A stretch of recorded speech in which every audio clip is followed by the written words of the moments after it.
Halo teman semua, ketemu lagi sama Mbak Eka di Bahas Kasus Psikologi. Oke teman-teman, kabarnya baik ya. Mbak Eka selalu berharap semoga teman-teman semua dimanapun berada tetap dalam lindungan Tuhan Yang Maha Esa, sehat walafiat dan gak kurang suatu apapun. Oke baik teman-teman semua, pada kesempatan kali ini di podcast Bahas Kasus Psikologi, Mbak Eka mau ngangkat tema dewasa teman-teman. Nah, adapun judul yang mau Mbak Eka bahas itu adalah tentang menikah dengan seorang wanita penyandang manik depresif.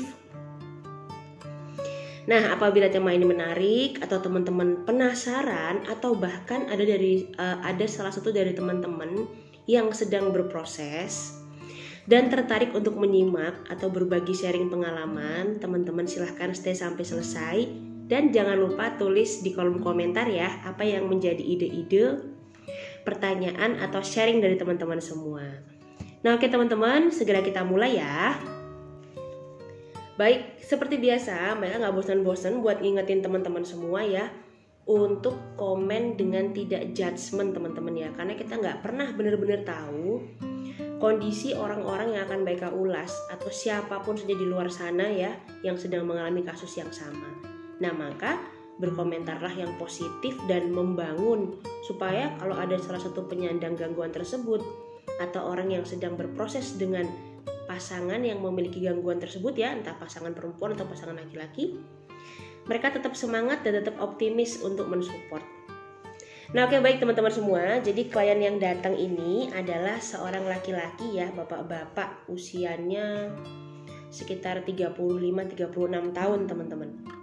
Nah, yang bersangkutan ini menceritakan berbagai hal dari awal ya, kondisi ketika dia menikah dengan istrinya yang notabene menyandang gangguan manik depresif tadi teman-teman.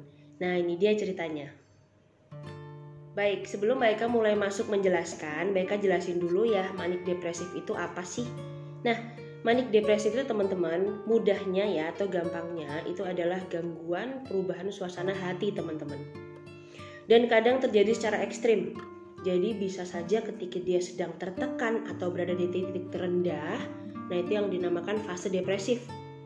Sedangkan pada saat dia lagi sangat emosional atau sangat tinggi staminanya, nah itulah yang dikatakan fase manik. Maka gak jarang kita perlu memahami orang-orang yang sedang berproses atau memiliki salah satu anggota keluarga dengan penyandang gangguan-gangguan jiwa tertentu, harus kita support dan jangan kita jauhi teman-teman. Nah si bapak ini ketika datang ke Mbak Eka ya, dia menceritakan bahwa ternyata dia menikahi seorang janda. Jadi istrinya ini sudah pernah menikah dulu teman-teman sebelumnya. Nah istrinya pun dikaruniai satu orang anak laki-laki teman-teman dari suami yang pertama.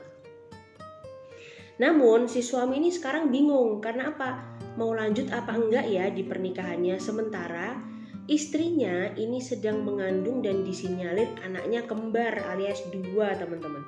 Tapi si suami ini udah gak sanggup dengan karakter istrinya, dengan perubahan mood yang begitu drastis ya. Ditambah lagi suaminya itu baru tahu kalau ternyata istrinya ini harus dibawa ke rumah sakit jiwa setempat ya untuk pengobatan. Karena selama ini keluarga besar si istri ini merahasiakan dengan rapat kondisi istrinya. Misalnya ya, ketika mereka sedang pergi makan bersama di luar, tiba-tiba si istri ngamuk, minta pulang, buang-buang makanan, karena ada satu hal yang gak srek di hati istrinya. Atau kadang mereka lagi baik-baik nih bersama ngobrol, pergi ke suatu tempat tertentu ya, tahu-tahu istrinya kumat dalam tanda petik. Nah setelah dibawa berobat ke dokter dan akhirnya suaminya ini bertanya ke keluarga besar, barulah keluarga besar itu mengakui teman-teman kalau si istri ini pernah didiagnosis dulu ya ketika dengan suami pertama itu mengalami gangguan manik depresif. Dan untuk menyembunyikan identitas ini, maka si istrinya ini teman-teman tidak diberikan obat yang seharusnya dia konsumsi atau dia minum untuk meredakan suasana hatinya, perasaan depresinya teman-teman ya. Dan bikin dia jadi lebih bisa mengontrol perilaku dan pikiran yang ada di dalam dirinya. Nah tapi karena obat itu dihentikan, kemudian tidak konsul lagi, maka muncullah berbagai gangguan emosi, gangguan-gangguan perilaku yang baru. Ditambah pada saat mengandung ya, setiap perempuan itu pasti mengalami perubahan hormon, dan itu jadi makin membuat moodnya nggak karu-karuan. Nah, jadi si suami ini sudah nggak kuat, nggak betah, bahkan kadang beberapa kali si istri ini sering mengatakan bahwa anaknya yang pertama itu mau dibunuh, mau diancam untuk dibuang ke panti asuhan. Jadi anaknya yang nomor 1 itu benar-benar jadi anak dengan kepribadian yang aneh kalau menurut si suami. Kadang suka nangis sendiri, kadang juga teriak-teriak sendiri, kadang ketawa-ketawa sendiri. Nah, akhirnya dari hal ini ya si suami itu masih mau bertahan. Tapi kalau kembali lagi melihat kondisi istrinya, dia benar-benar pengen menyudahi hubungan ini teman-teman, karena sudah nggak kuat. Nah, apakah teman-teman di luar sana ada yang juga pernah mengalami hal serupa? Silahkan sharing teman-teman ya. Kita ngobrol bersama, kita membangun bersama, dan kita saling memberikan support yang positif. Nah, jadi teman-teman, suami ini tinggal bertahan karena dia sayang banget ya sama anak pertama dari istrinya ini. Tapi dia juga nggak tahu gimana itu nasib anak kembar yang sedang dikandung istrinya. Nanti lahir apakah juga ada keturunan gangguan manik depresif atau gangguan-gangguan yang lain, itu ketakutannya dia. Jadi dia cemas banget, dia sangat takut dan dia bingung. Dan dia setiap hari merasa tinggal dengan orang yang berbeda atau orang yang tidak dia kenal. Nah, oke teman-teman semua, ceritanya cukup sampai di situ ya. Baiklah, tidak akan bahas lagi panjang lebar, dan sekarang mari kita ulas teman-teman. Nah, baik teman-teman semua, seperti yang sudah kita bahas tadi di awal, kasus ini cukup berat. Dan beberapa kali juga mereka menemukan hal yang sama di lapangan ya. Jadi orang yang menikah itu atas dasar cinta, atas modal cinta, dan mereka nekat, oke, nanti aku siap ngejalanin hidup bersama sama kamu suka dan duka. Nah, tapi teman-teman perlu dipahami, perlu diketahui juga ya, bahwa pada saat ini memang sudah sangat disarankan melakukan konseling pernikahan sebelum teman-teman menikah. Nah, salah satu tujuannya adalah untuk mengantisipasi terjadinya hal-hal seperti ini teman-teman. Karena kadang ya, masih ada pasangan-pasangan yang jaim gitu, gak berani jujur apa adanya ke pasangan mereka. Baru nanti setelah menikah, oh wajar, nanti kalau tahu hal jeleknya setelah menikah gak apa-apa ya. Nah, tapi kalau kondisinya seperti ini, dia shock. Oh, ternyata aku menikah dengan seorang, mohon maaf ya, penyandang gangguan jiwa tertentu. Aku gak siap. Gimana keluarga besarku harus memandang kehidupanku dan lain sebagainya. Nah, gak ada salahnya teman-teman semua ya. Semua dari kita itu sebenarnya punya bibit yang sama atau memiliki kemungkinan yang sama untuk mengalami hal tersebut. Hanya saja ada orang-orang yang bisa mengontrol dan ada orang-orang yang mungkin masih bisa menyadari dan segera mencari bantuan. Kalau dia sedang dalam kondisi tertekan, udah gak kuat lagi, udah gak sanggup lagi, cari bantuan. Apa yang harus aku lakukan ya? Jadi supaya gak sampai berlarut-larut. Nah, berlarut-larut ini teman-teman, tentu ya kalau kita stres terus, kita merasa depresi, tertekan, itu bisa merubah senyawa-senyawa otak di kepala kita ya, dan itu nggak tahu nanti bisa jadinya gangguan apa.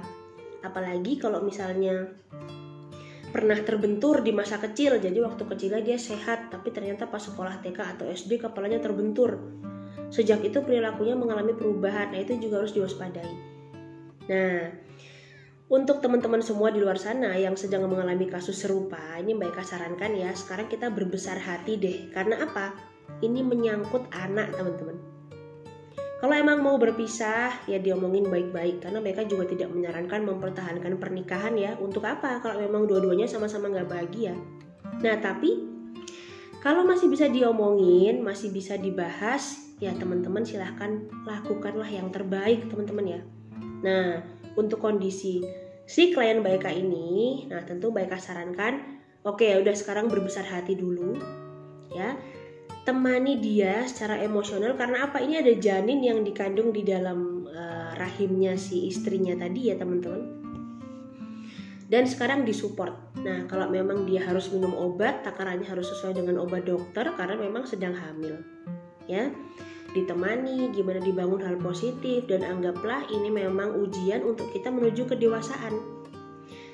Baiklah, selalu ucapkan ya, karena kita nggak bisa lepas dari namanya kuasa Tuhan teman-teman. Ya, artinya kita dipilih untuk mendapatkan masalah ini, ya kita pasti dimampukan untuk menyelesaikannya. Nah, jadi teman-teman semua di luar sana ya, jangan menikah seperti dalam tanda petik, mohon maaf, asal beli kucing dalam karung. Oh ya, asal cinta, asal seneng, udah nikah, nanti susah seneng kita tanggung bersama. Nah, kalau kondisinya begini repot ya. Kasihan anak-anaknya teman-teman. Nah, jadi teman-teman semua gak usah malu datang ke psikolog, gak usah malu datang ke tempat-tempat konseling pernikahan. Supaya apa? Supaya tahu masing-masing karakternya sebelum kita benar-benar menjalani kehidupan pernikahan. Seperti si suami ini tadi teman-teman ya, harus menemani setiap 2 minggu sekali istrinya berobat ke dokter dan menebus obat. Harus mengingatkan istrinya setiap hari minum obat, gak boleh lepas ya, betapa beratnya bagi dia. Namun untuk kita yang melihat situasi tersebut ya, apa salahnya kita memberi support supaya orang-orang ini bisa survive teman-teman. Nah, dan siapapun kita, siapapun kalian di luar sana tetap memiliki kesempatan yang sama. Bisa menikah, memiliki anak, memiliki keluarga, ya asalkan saling jujur dari awal. Nah, itu sih kuncinya dari Mbak Eka. Nah, oke teman-teman semua, semoga kisah ini menarik ya. Semoga kasus yang Mbak Eka bahas ini menarik, bisa kita jadikan pembelajaran. Jadi bukan berarti ketika kita merasa oke, aku bisa berjanji menemani kamu ya sampai nanti akhir hayat kita, terus di tengah jalan kaget karena ada sesuatu yang ternyata tidak sama atau nggak sesuai dengan yang kita bayangkan, pusing deh akhirnya. Nah, mari kita berbesar hati ya, artinya ketika kita sudah mengatakan akan menemani dalam suka dan duka, usaha dulu deh ya sampai benar-benar bisa menjadi lebih baik. Dan kalau memang tidak kuat atau nggak sanggup ya sudah diselesaikan baik-baik. Oke teman-teman semua, terima kasih banyak untuk teman-teman yang sudah menyimak ya sampai selesai. Mereka titip salam untuk orang-orang tercinta di sekitar teman-teman semua. Dan sampai ketemu lagi pada konten-konten yang lain. Dadah!